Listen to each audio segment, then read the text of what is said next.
नमस्कार, आप देख रहे हैं अपना उत्तराखंड और मैं हूं आप सभी के साथ आरती। तो चलिए बुलेटिन की शुरुआत कर लेते हैं आज की बड़ी खबर के साथ।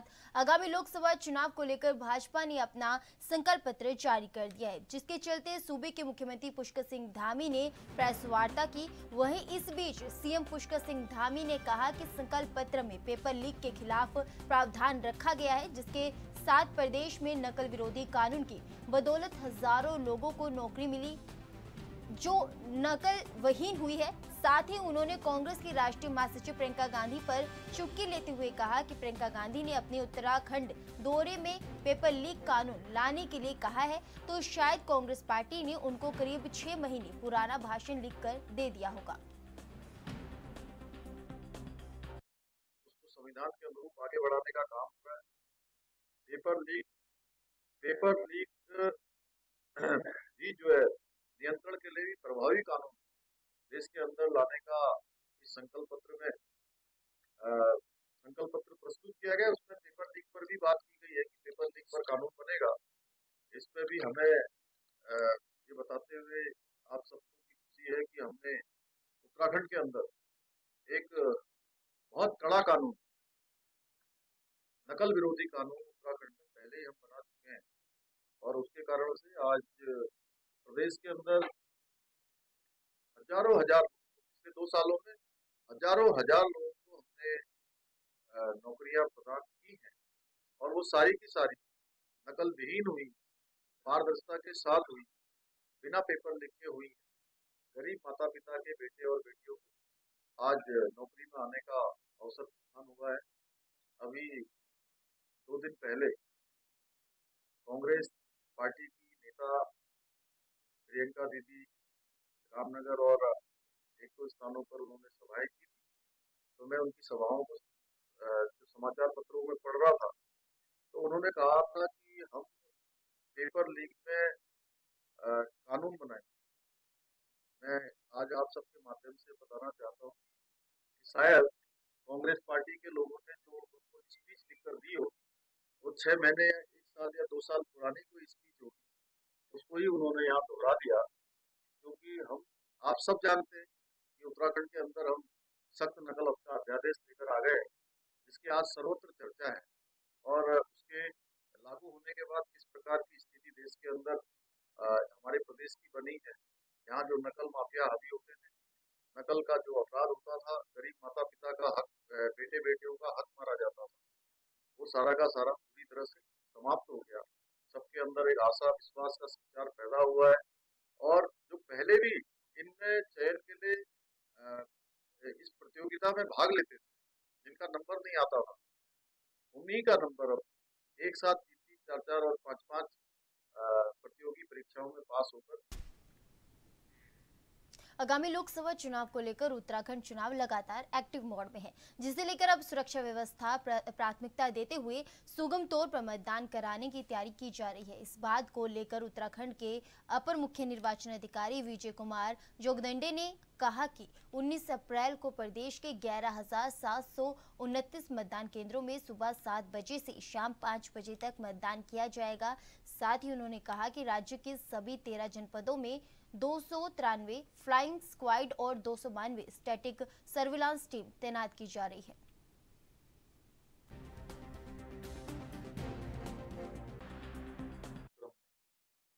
हमारे राज्य में 11,729 पोलिंग स्टेशन पे मतदान की जो तिथि है वो 19 अप्रैल है और मतदान का समय जो है 7 बजे से शाम के 5 बजे तक होगा।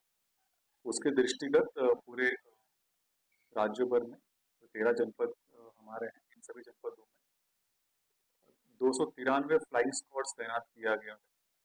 उसके साथ में जो स्टैटिक सर्विलांस टीम्स होती हैं, SSTs होती हैं, वो 252 तैनात किया गया, 252। मतदान दिवस से 72 आवर्स पहले इन सभी टीमों का जो एनफोर्समेंट एक्टिविटी होता है उसको और स्ट्रिंजेंट किया जाता है और सजग उसमें किया जाता है और गहनता से चेकिंग का कार्रवाई किया जाता है। 72 आवर्स का जो समय होगा वो कल से प्रारंभ हो जाएगा। उसके दृष्टिगत अंतर्राष्ट्रीय बॉर्डर पे सीलिंग को अंजाम दिया जाएगा। उसमें खास तौर पे पिथौरागढ़ जनपद, चंपावत और उधम सिंह नगर, यहाँ पर सीलिंग का कार्रवाई किया जाएगा। इसके अलावा जो हमारे इंटर स्टेट बॉर्डर्स होंगे, यहाँ पर भी चेकिंग का जो अभियान होगा, सघनता से चेकिंग किया जाएगा। वहाँ पर जो हमारे चेक पोस्ट हैं, पुलिस विभाग का है, आबकारी विभाग का है, उसके अलावा जो अन्य विभाग की चेक पोस्ट होती है, उनको भी सघनता से। लोकसभा सामान्य निर्वाचन के मतदान के केवल कुछ ही दिन बचे हैं, लिहाजा निर्वाचन विभाग ने सभी तैयारियां पूरी कर ली है। नैनीताल जिले के 6 विधानसभाओं के लिए सभी कार्मिकों के प्रशिक्षण के साथ ही उनके ड्यूटी पत्र भी वितरित किए गए हैं। निर्वाचन नोडल अधिकारी विशाल मिश्रा ने बताया कि सभी विधानसभाओं के लिए ईवीएम में प्रत्याशियों के नाम और चुनाव चिन्ह फिट कर दिए गए हैं। इस दौरान कुछ control unit, belt unit reject किए गए हैं। कुल मिलाकर निर्वाचन विभाग ने मतदान कार्मिकों और इलेक्ट्रिकल वोटिंग मशीन संबंधी संपूर्ण कार्य पूरे कर लिए हैं। गौरतलब है कि नैनीताल जिले में 6 विधानसभाओं में 1010 पोलिंग बूथ हैं, जिनमें लगभग 8 लाख मतदाता हैं।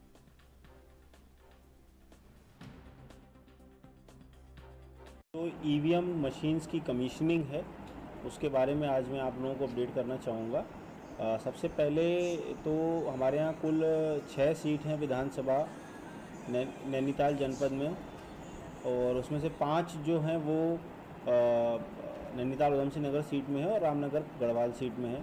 तो जो 5 हमारी सीटें हैं उसकी ईवीएम कमीशनिंग की रिपोर्ट कुछ इस प्रकार है, जिसमें 1242 BU, 1059 CU और 1275 वीवीपैट जो कमीशन कर लिए गए हैं, और इसमें 17 BU, 252 CU और 61 वीवीपैट जो है वो टेक्निकल रीजन से फिट नहीं थे, उनको रिजेक्ट किया गया है।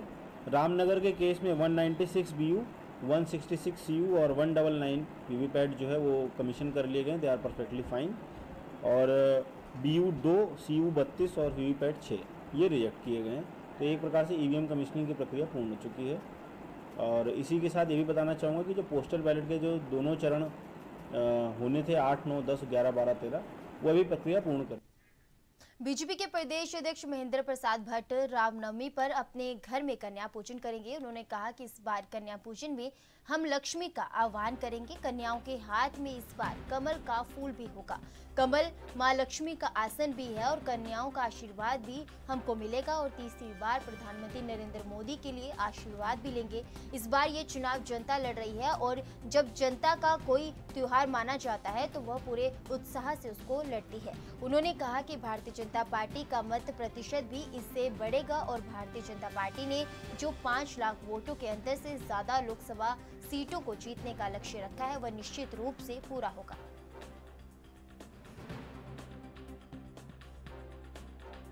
कन्या पूजन क्योंकि धार्मिक अनुष्ठान है और सब लोग अपने परिवार में कन्या का पूजन करते ही हैं। कन्या पूजन लक्ष्मी का हम लोग आह्वान करेंगे। बेटियों के हाथ में कमल का फूल भी होगा। कमल लक्ष्मी का आसन है, उनका आशीर्वाद हम लेंगे। मोदी जी के लिए उनका आशीर्वाद मांगेंगे। तो ये बड़ा कार्यक्रम का स्वरूप हमने पूरे प्रदेश के अंदर दिया हुआ है। मुझे पूरा विश्वास है कि इस बार क्योंकि ये चुनाव अब जनता लड़ रही है और जब जनता का कोई त्योहार बन जाता है, जनता का कोई मेला बन जाता है, तो जनता उसे उत्साह से लड़ती है। और पहली बार होगा कि उत्तराखंड का मत प्रतिशत भी बढ़ेगा और भारतीय जनता पार्टी में मत प्रतिशत की वृद्धि होगी। और हम लोग जो हमने लक्ष्य रखा है 5 लाख वोट से पर लोकसभा जीतना। उत्तराखंड में 2 दिनों बाद लोकसभा चुनाव के पहले चरण में 5 लोकसभा सीटों के लिए मतदान होना है, जिसमें उत्तराखंड चुनाव आयोग द्वारा 75% से ज्यादा संख्या में मतदान कराने का लक्ष्य रखा गया है। इस बात को लेकर उत्तराखंड की मुख्य सचिव राधा रतूड़ी ने कहा कि मुख्य निर्वाचन अधिकारी डॉक्टर BVRC पुरुषोत्तम के नेतृत्व में चुनाव की टीमें प्रदेश भर में काम कर रही है। साथ ही उन्होंने कहा कि सभी मतदाता प्रसन्नता के साथ मतदान करने के लिए संकल्प ले रहे हैं और निश्चित रूप से इस बार मत प्रतिशत बढ़ेगा।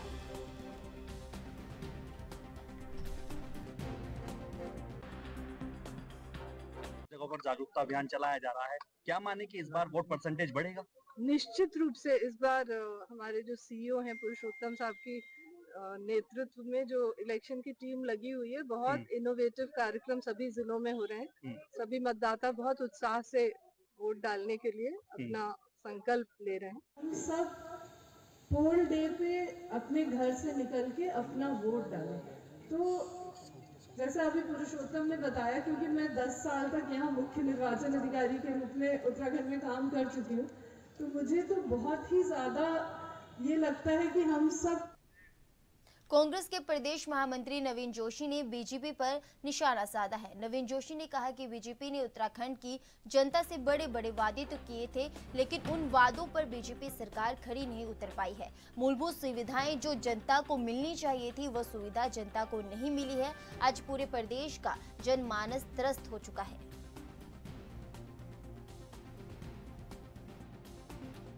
देखिए, बीजेपी वाले लोग हैं, कुछ भी बोल सकते हैं। इनको पहले ये देखना चाहिए कि जो जनता इनसे बोल रही है, जब इनकी मंत्री यहाँ स्मृति ईरानी उत्तराखंड के अंदर आई और उनसे अंकिता भंडारी वाले मामले में बोला गया, तो पत्रकारों को कहती है मुझे धक्का मत दीजिए, और किस प्रकार से वो भागी, वो पूरे प्रदेश और देश की जनता जानती है।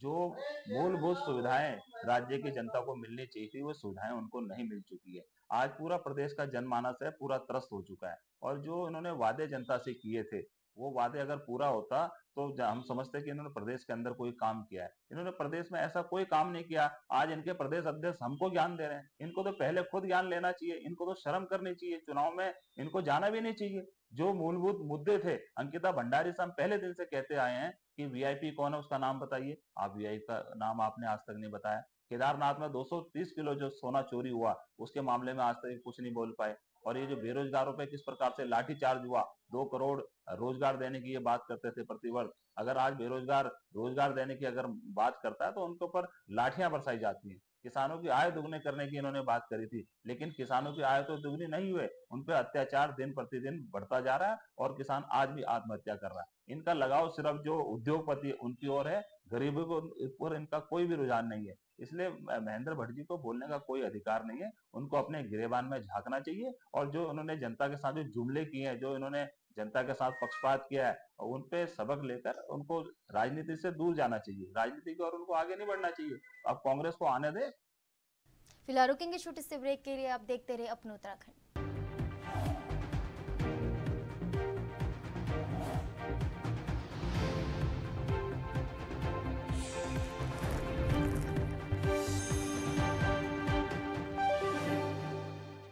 ब्रेक के बाद अपने उत्तराखंड में एक बार फिर आप सभी का स्वागत है। लोकसभा चुनाव के मद्देनजर हर दल का प्रत्याशी हो या फिर नेता, वो जनता को अपने पक्ष में वोट डालने के लिए कई वादे कर रहे हैं या फिर वह बातें बता रहे हैं आखिर उन्हें और उनके प्रत्याशी को क्यों वोट दिया जाए।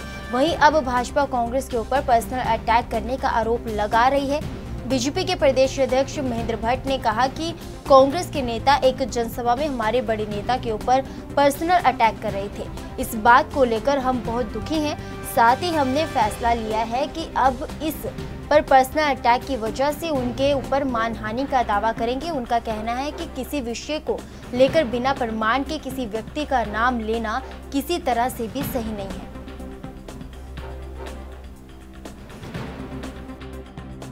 मुझे भी खुद बहुत दुख हो रहा है। कल ही मैंने उनका एक ज्ञापन में एक हमारे वरिष्ठ नेता का उन्होंने बेकायदा नाम लिया है और मैंने कल ही चर्चा की अपनी पार्टी से। हम तत्काल मानहानि का दावा उस पर करने वाले हैं। इस प्रकार से किसी विषय को लेकर किसी व्यक्ति का नाम बिना प्रमाणों से लेना, ये मानहानि का प्रश्न खड़ा करता है और बहुत जल्दी हम लोग उस पर मानहानि का दावा हम करने वाले हैं।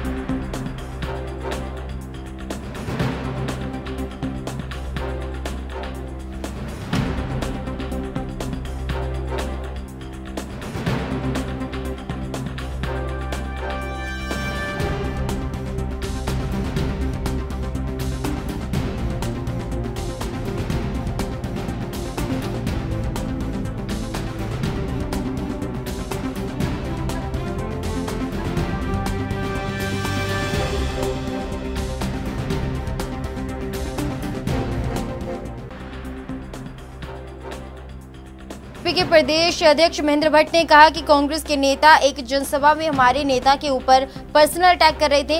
इस बात को लेकर हम बहुत दुखी हैं। साथ ही हमने फैसला लिया है कि अब हम इस पर्सनल अटैक की वजह से उनके ऊपर मानहानि का दावा करेंगे। उन्होंने कहा कि किसी विषय को लेकर बिना प्रमाण के किसी व्यक्ति का नाम लेना किसी तरह से सही नहीं है। तो बता दें कि लोकसभा चुनाव जैसे नजदीक आ रहे हैं, वैसे ही बीजेपी और कांग्रेस दोनों पार्टियों में आरोप प्रत्यारोप का दौर जारी है। वहीं बीजेपी के प्रदेश अध्यक्ष महेंद्र भट्ट ने कहा कि कांग्रेस के नेता एक जनसभा में हमारे बड़े नेता के ऊपर पर्सनल अटैक कर रहे थे। इस बात को लेकर उन्होंने ये कहा कि मैं बहुत दुखी हूं। हमने फैसला लिया है कि अब इस पर्सनल अटैक को लेकर हम आगे मानहानि का दावा करेंगे। उन्होंने कहा कि किसी विषय को बिना किसी प्रमाण के किसी व्यक्ति का नाम लेना किसी तरह से भी सही नहीं है।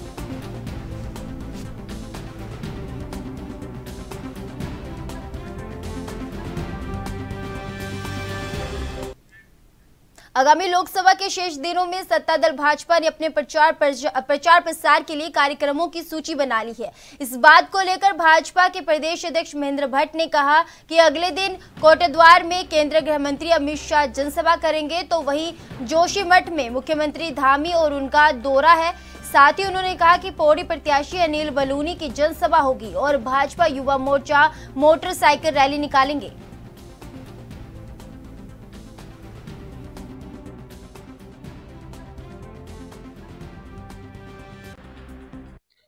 देखिए, भारतीय जनता पार्टी के अभी 2-3 कार्यक्रम श्रृंखला बनी थी। उस श्रृंखला के तहत 17 तारीख को मतदान का अंतिम दिन है। हमारे राष्ट्रीय प्रचारक के दौरे कल अपने राष्ट्रीय नेता अमित शाह जी हमारे आ रहे हैं। उनकी सभा हमने कोटद्वार में तय की हुई है।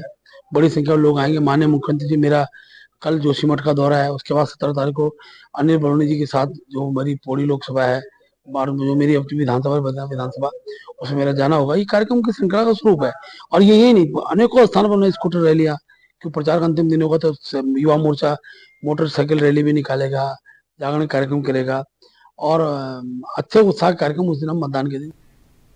लोकसभा चुनाव के पहले चरण को संपन्न होने में अब सिर्फ 2 दिनों का समय रह गया है, जिसे लेकर उत्तराखंड के दुर्गम क्षेत्रों में अब पोलिंग पार्टियों की ट्रेनिंग के बाद उनकी गतिविधियां शुरू हो जाएगी। इस बात को लेकर उत्तराखंड की संयुक्त मुख्य निर्वाचन अधिकारी नमामि बंसल ने कहा कि उत्तराखंड में कुल 12 दुर्गम पोलिंग क्षेत्र हैं, जिनमें से 11 उत्तरकाशी जनपद है और 1 पिथौरागढ़ जनपद के कन्नार में है। साथ ही उन्होंने कहा कि इन क्षेत्रों में पोलिंग पार्टियों की ट्रेनिंग के बाद उनका प्रस्थान होगा, क्योंकि ये अतिरिक्त पैदल मार्ग वाले बूथ हैं, तो इनमें सेक्टर मजिस्ट्रेट को अतिरिक्त ईवीएम के साथ तैनात किया जाएगा।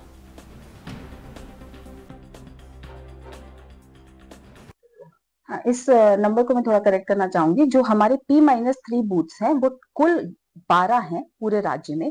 11 उत्तरकाशी जनपद में है और 1 कनार का बूथ जो है वो पिथौरागढ़ जनपद में है। इन जो हमारे P-3 बूथ्स हैं, इनकी पोलिंग पार्टीज की आज ट्रेनिंग है और कल इनका मूवमेंट हो जाएगा, यानी कि 16 तारीख को। क्योंकि ये काफी पैदल मार्ग वाले बूथ हैं, इनमें अतिरिक्त सेक्टर मजिस्ट्रेट उसी बूथ के लिए नामित किया गया है विद रिजर्व ईवीएम, यानी कि कोई भी ऐसी परिस्थिति आती है जिसमें ईवीएम का रिप्लेसमेंट किया जाना है तो उसके लिए पहले से ही तैयारी की गई है। उसके अलावा अतिरिक्त सुविधाएं जैसे कि मेडिकल एड और जितनी भी इमरजेंसीज आ सकती हैं, उन सबकी भी अतिरिक्त तैयारी कर यहाँ पर प्लानिंग की गई है। इसीलिए P-3 की कैटेगरी में इसको रखते हुए इलेक्शन मैनेजमेंट में पूरी व्यवस्था बनाई गई। चैत्र नवरात्रि के मौके पर पुरोहित बोनोमाली चक्रवर्ती ने दुर्गा मंदिर में महाअष्टमी की पूजा कराई। इस दौरान महामाई के चरणों में 108 दीप जलाकर आरती की गई। श्रद्धालुओं ने देवी प्रतिमाओं के चरणों में पुष्पांजलि भी अर्पित की। साथ ही शाम को संध्या आरती में महिलाओं ने मंदिर के सामने धुनोची नृत्य किया।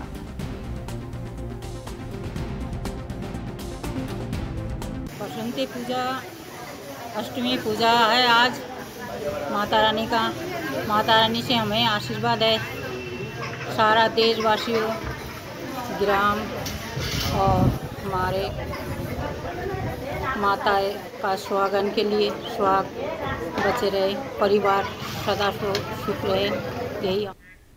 लोकसभा चुनाव में इस बार अल्मोड़ा सीट में चुनावी शोर हल्का पड़ता दिखाई दे रहा है। लोकसभा चुनाव में इस बार अल्मोड़ा में बीजेपी और कांग्रेस के दिग्गज स्टार प्रचारकों ने दूरियां बनाई रखी है। स्टार प्रचारकों की जनसभा नहीं होने से अल्मोड़ा में इस बार चुनावी शोर भी कम सुनाई दिया। बता दें कि लोकसभा चुनाव में इस बार अल्मोड़ा लोकसभा में पीएम नरेंद्र मोदी, कांग्रेस नेता राहुल गांधी, प्रियंका गांधी सहित केंद्र के दिग्गज स्टार प्रचारकों ने दूरियां बनाए रखी है।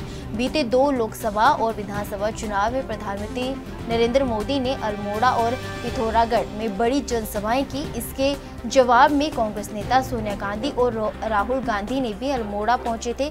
लोकसभा चुनाव में इस बार बीजेपी अध्यक्ष जेपी नड्डा और राजनाथ सिंह की लोगाघाट और पिथौरागढ़ में जनसभा की, जबकि 4 जिलों के लोकसभा क्षेत्र में अल्मोड़ा, बागेश्वर और चंपावत जिलों में केंद्र से किसी भी नेता ने सभा नहीं की। स्टार प्रचारकों में केवल सीएम पुष्कर सिंह धामी ने विधानसभा स्तर पर जाकर जनसभा की, जबकि कांग्रेस की ओर से कांग्रेस प्रदेश अध्यक्ष करण मेहरा ने प्रचार किया।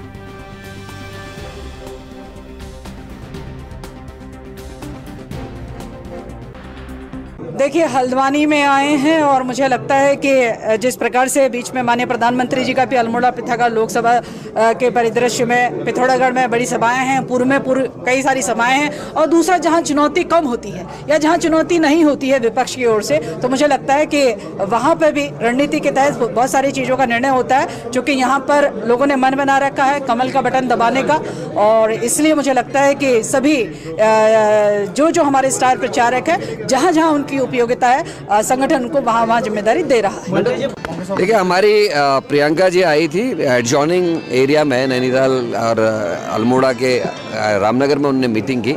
उसी तरीके से गढ़वाल के लिए अगर कहें तो हरिद्वार के उन्होंने रुड़की में मीटिंग की। और मैं तो ये कहूँगा, हमारी प्रियंका गांधी बीजेपी के 100 स्टार प्रचारकों पे भारी, क्योंकि प्रियंका गांधी ने अंकिता के साथ साथ हमारे केदारनाथ जी के लिए, हमारे अग्निवीर योजना से जो नुकसान उनके विषय में चर्चा की। कुमाऊं रेजिमेंट और गढ़वाल रेजिमेंट के वीरों की और शहीदों की उन्होंने बात की। उन्होंने उत्तराखंड की नब्ज को छूने का।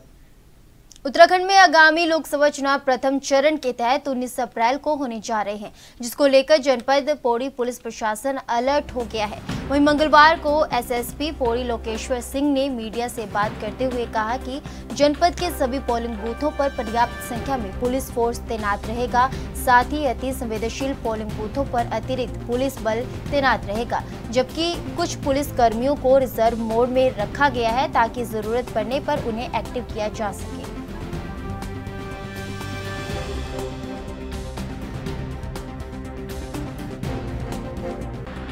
कि ऐसे पोलिंग स्टेशन जो क्रिटिकल डेफिनेशन में आते हैं, जो कि इलेक्शन कमीशन की डेफिनेशन के अकॉर्डिंग क्रिटिकल माने जाते हैं, ऐसे हमारे जनपद पौड़ी में 45 पोलिंग स्टेशन है। इन पोलिंग स्टेशन में हाफ सेक्शन सीएपीएफ का डिप्लॉय किया जाता है पोलिंग डे के लिए, और साथ ही साथ हमारे एक सब इंस्पेक्टर। श्यामपुर के रोशा फार्म के रहने वाले एक दंपत्ति शराब माफिया ने आबकारी विभाग की टीम पर चेकिंग के दौरान हमला कर दिया। हमले के दौरान गाली गलौज करते हुए आबकारी इंस्पेक्टर के साथ हाथापाई और बदसलूकी की गई। साथ ही एक सिपाही की वर्दी फाड़ने की कोशिश की गई। शिकायत के आधार पर पुलिस ने दंपत्ति शराब माफिया को मुकदमा दर्ज कर गिरफ्तार कर लिया है और उसे न्यायालय में पेश करने के लिए भेज दिया है।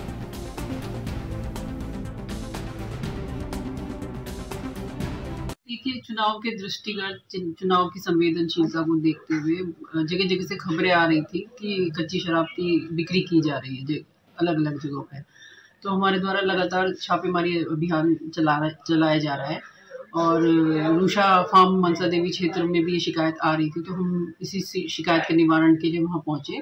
और मलकीत सिंह और उनकी जो पत्नी है सुमित्रा कौर, उनके घर में जब हमने दबिश दी और तलाशी लेने का प्रयास हमारे द्वारा किया गया, तो उन्होंने हमें पहले रोका और तलाशी नहीं लेने दी गई। उसके बाद हमारे साथ मारपीट भी की और वर्दी फाड़ने का, हमारे कांस्टेबल की वर्दी फाड़ने का प्रयास किया गया उनके द्वारा, और धक्का मुक्की की गई। तो इस प्रकार से उन्होंने सरकारी काम। फिलहाल के लिए अपने उत्तराखंड में मेरे साथ बस इतना ही। अब बने रहिए ANB न्यूज़ के साथ। नमस्कार।